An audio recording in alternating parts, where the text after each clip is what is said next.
Welcome to the inaugural Battery Corner, or alternate title, everything you wanted to know about EV batteries but were afraid to ask. On Lyteflo TV, I'm Ryan Austin, founder of Lyteflo, and we have Battery Alex Hebert, the one and only, our director of battery intelligence, here to answer all of my battery questions and hopefully your battery questions. Alex, why don't you tell our viewers, listeners, a little bit about yourself? Yeah, so I'm a finishing PhD battery chemist at McGill University right now. So yeah, finishing that part-time. I'll be a PhD in a month, basically. And I've been studying batteries for the past 5 years in the lab at McGill. And before that, I spent over a year studying them and doing some R&D work at Tesla. So I've been in the battery business for 10 years now. Amazing. So you know a thing or two about batteries. I've seen a battery or two. You've cut open a battery? Yes. I've made batteries. I've cut them open. I've seen all the pieces. I've set them on fire, intentionally and otherwise. Let's talk about that. Let's talk Sure. about fire risk from EVs. I was at a service shop, one of our customers, last week, and someone showed me a video of a lithium ion battery catching on fire in a warehouse that they owned the warehouse. Oh, wow, and okay. they were describing to me that, like, when you touch a piece of metal to lithium ion battery or something, it will catch on fire. But you tell me about this. What is the deal with battery fires, and how does it happen? How common is it? That kind of thing. So this sounds like he was actually where you have the individual cells. So like for an EV owner, this is kind of out of your concern. I know you've heard about EV fires and stuff. We'll get into that in a second. But basically inside your big EV battery pack, there's hundreds or thousands of these little cylinders. And these little cylinders don't have any sort of protection on them. So they're just like a little metal case with the raw battery ingredients inside. So that's the thing. If you short that, so if you take one terminal and use a piece of metal or something to touch it to the other terminal, that can cause the current that flows from the battery to be too high, which can cause it to heat up inside and catch the internals of the battery on fire. So like in a warehouse situation, that's your concern, is like shorting these batteries. But in an EV, it's a little bit different because they're all like put in a nice harness. They have nice casing around them and it's all secure. There's a bunch of monitoring and stuff. So in an EV, your bigger risk is having a crash or something like that. So if you have a crash and it damages the casing of a battery, lithium batteries are inherently air and moisture sensitive. So if you crush a battery, it can react with air and moisture. But the worst case is actually just doing that short, connecting the two terminals of the battery. But you can do that just by collapsing the battery itself or puncturing it. So if you like stabbed a lithium battery, it'll catch on fire immediately. So that's the risk when you get into a car accident, is if the batteries get damaged in any way, it can cause a fire. But fortunately, a lot of engineering and weight of your EV goes into protecting the cells. So that's why you don't hear about it super frequently. Yeah, I feel like the media, obviously, people see reports of those things, but it's just like anything. Like, what does the data actually say? And I've only heard anecdotal on the data, gas versus EV, risk of fire. I know it's very, very low. So, but haven't actually looked into it. But yeah, the media wants to get a click. That's the business model. Exactly. Yeah, and I don't know the stats on it, but like I think it's under like 20. It's around like 20 to 50 per 100,000 vehicles sold can have an incidence of a fire, something like that. And I think even for like ICE, it might even be higher. But the thing is, the fires are more severe if it's in an EV. So that's why you want to keep the risk down. Another a big headline one was back in like the I think it was the Galaxy Note 7 back in the day. Like you couldn't have them on airplanes and stuff because they had a manufacturing defect. I remember that. Yeah, so so it could just be like the problem there is like a cell has a bunch of layers, and if you like crimp the corners, it can short the cell and cause a fire, and that's what happened in that case. Is some cells had that happen to it. So yeah, so you never like But then the thing is, they do charge the batteries before they put them in the car. So if there's any critical failures, like it would get caught before it's like put into your car. Nice. So one thing that we focus on at Lyteflo is reporting the degradation levels of a battery. Can you explain to someone like they are, 8 years old, what is up with this degradation? Why do batteries degrade? Yeah, so basically, inside a battery, it's not like a perfect system. It's this complicated chemical kind of soup inside a battery. And there's a bunch of these different materials and stuff. And what happens is over time, these materials break down.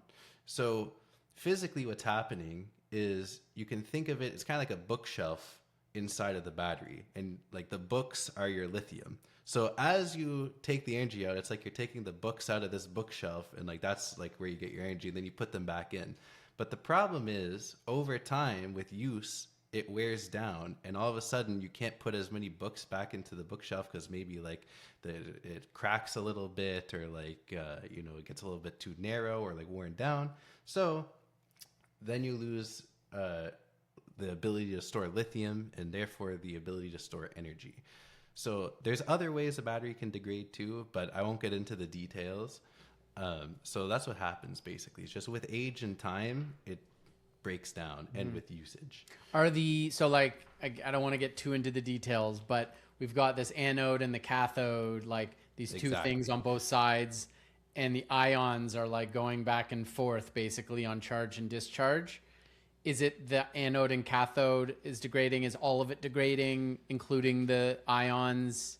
Yeah, so I'll get to this. So, that's a good picture to have. So basically, on one side you have the cathode, and one side you have the anode. And the way to visualize those is in most batteries, they're kind of like these layers of atoms.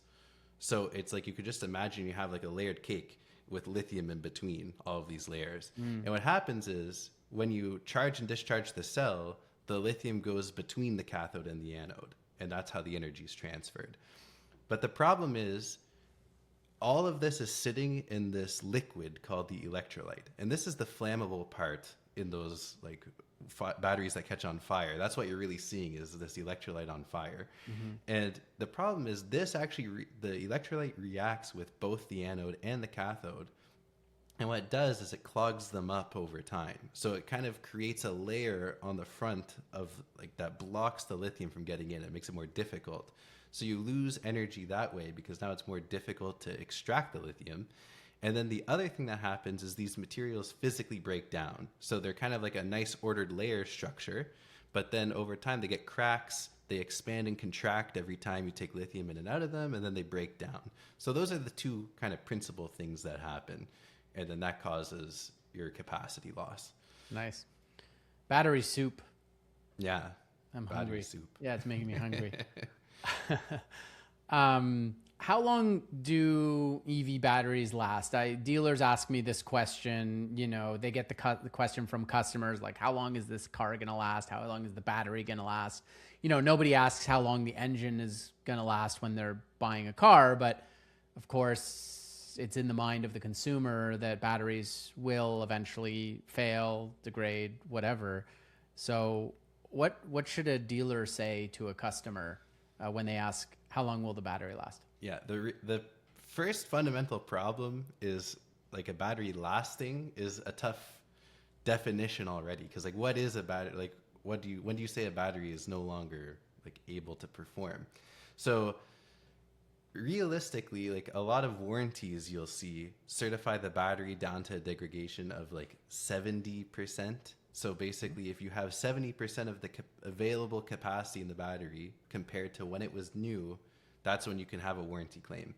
But within the period of the warranty, which is the manufacturer warranty. Yeah. I think in the US it's eight years. 8 years, 100,000 miles. This is memory. Don't go. Don't something like that. Yeah. So they define it that way because it's like a safe kind of buffer. But the thing is, you can use the battery past that. So realistically, what happens when a battery fails in an EV is the vast majority of the time, as the electrolyte breaks down and reacts and forms that layer, what happens is the power you can extract from the battery degrades over time. So it's not even just that you're losing your range, you're also losing the performance of your car a little bit, because you can't actually extract like the power to drive the motor to its fullest potential. So it won't accelerate as fast. That kind of Exactly. thing. So you can get the performance limiting in that way. And what will happen is if this like the resistance inside the battery gets large enough, the battery can't even deliver the power that the system needs to operate, and then the car will shut itself down to protect itself. So that's what you'll likely actually experience, and that probably won't happen until you're around like now. Like we don't have like an actual number because this depends on the architecture of the EV and like the type of battery, but this could be down at around like 60% or less state of health. So you could technically drive down to that. It's just your performance will take a big hit, then you're like wondering if your car is even going to work anymore and stuff like that. So it's not advisable to go below around like 70, but you can technically. So it really just depends on the built-in protection of the car at the end of the day. Do you think that the battery management systems are programmed to not allow it to fall below, like to shut down the car or throw warnings, or they most likely like have that? a floor, but it's not a state of health floor, because the state of health updates very slowly in the internal like calibration of the BMS and its calculations. What it's going to look at is power draw, and the physical thing you measure is the voltage of the battery while it's in operation. So if you try to accelerate quickly, if the voltage drops too low, that's a signal to the system that this isn't a healthy battery and it should not use it anymore and shut it down. So that's more the issue. Like a properly manufactured system shouldn't let you drive it into the ground where it like sets itself on fire because it's like not operating properly anymore. Like it has protections built into this. So coming back around to what is failure then, and like how long it takes to happen is based on kind of the best fleet data we have right now kind of comes from Geotab, and they have something around like they're seeing cars can have 80% state of health after 10 to 15 years, even depending on the battery chemistry and the usage patterns. So the short answer is the battery kind of hangs around most of the life of the car. It's really just the performance and the range you want to get out of that battery, which is kind of where a test like ours comes in, because I think we have to stop viewing it so black and white with like failure versus not failure. It's really like a gentle decay of performance and range that you're going to see on a car, and eventually that decay steepens. And that's when we kind of define a cell as being end of life, is once we hit that steep drop off in performance. Yeah, the knee curve, right? They call Exactly. it like goes like that. Yeah. So net, the batteries are going to last quite long in many cases. We're talking 15 years to maybe even more, and also depends on the car and the architecture of the battery, and also the performance of the battery may degrade over time, in addition to potential it just being not suitable Exactly. after 15 years. So it's really like you have to ask yourself what is usable for you, like what range in cold temperature. Those are kind of the things that you want to be looking at more so than like, will my car turn on or not, or like shut down.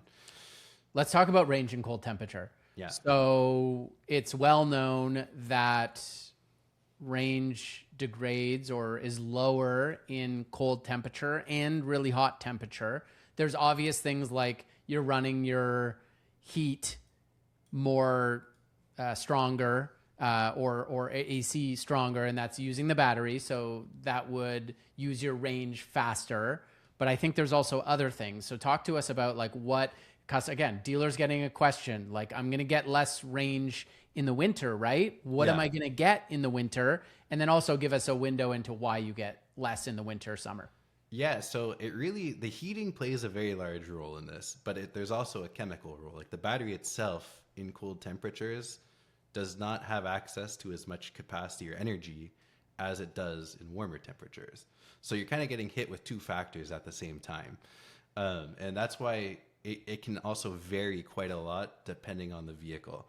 So especially in the early days, the heating was just purely like electrical heating without any sort of heat pumps or anything efficient like that. So these older EVs just consume a lot more energy to heat the car than modern ones. So modern EVs, they have a more expensive and complicated heat pump, just like you can have in your house, to heat your car. So since this operates more efficiently, you save energy that way. But the other caveat there is heat pumps only work efficiently at kind of mild cold temperatures. So up here in Canada, like when you get to minus 20 to minus 30, it's not really more efficient because there's not enough heat to extract from the environment to put into your car. So the short answer is the heat draws a lot of the power, and then the other half of the equation is just the battery itself doesn't operate as well in the cold. And that's impacted by the type of battery you have. So a lot of modern standard range cars are powered with what's called like lithium iron phosphate as the cathode. And this LFP. Exactly, LFP. And it's LFP because iron, the element code or whatever you on the periodic table symbol for iron is F. It's Fe. Fe. Yeah, okay. Thank you. Thank you. F is fluoride or fluorine. Sorry. Okay. Yeah. So with LFP, and the P is phosphorus. So we have lithium iron phosphate. That doesn't perform as well in the cold as, let's say, NMC, which stands for nickel, manganese, and cobalt, or NCA, which is nickel, cobalt, and aluminum. And those are what are used in longer range, higher performance cars because they have a higher energy density. So they can have more capacity and more energy in the same mass and volume as LFP-based batteries. So if you have a standard range car that's old-ish because they didn't use a ton of LFP in North America back in the day, it's kind of like in the 2020, 2022, most of them switched over. Then you could be finding yourself with like up to 40% capacity loss or range loss in the winter, depending on how much you're using your heating and how cold it is. So, and the other impact that people don't talk about quite as much is it also takes longer to charge. So you get a shorter range and you have to wait longer to get that range back. So it really impacts your trips. So less so of a problem in like the southern half of America, but in Canada and like northern US, it is a significant factor when you're buying an EV. Interesting. So one nugget I got out of that for just a quick tip for dealers is LFP will retain more range in winter and summer, or winter, let's say winter, than NMC or NCA. Is that right? Other way. So LFP performs a little bit worse in the cold. Got it. LFP performs a little bit worse than the nickel, manganese, cobalt, than NMC or NCA. Yeah. Okay. But the thing is, the difference isn't like incredibly massive. It's not dominated by the cathode chemistry. It's dominated by like the liquid that's inside and the anode, like for the speed. So the thing is, you need to like, it's a mild difference. The most critical thing is heating, honestly, for your car. So if you can have a system that is using a heat pump and you reduce the heat, like you don't just crank it when it's cold, that can help your range quite significantly. Great. Okay, well, I think we'll leave it there. Battery Alex, thanks for sharing your wisdom with us on batteries, and we will talk again soon. Sounds good. All right.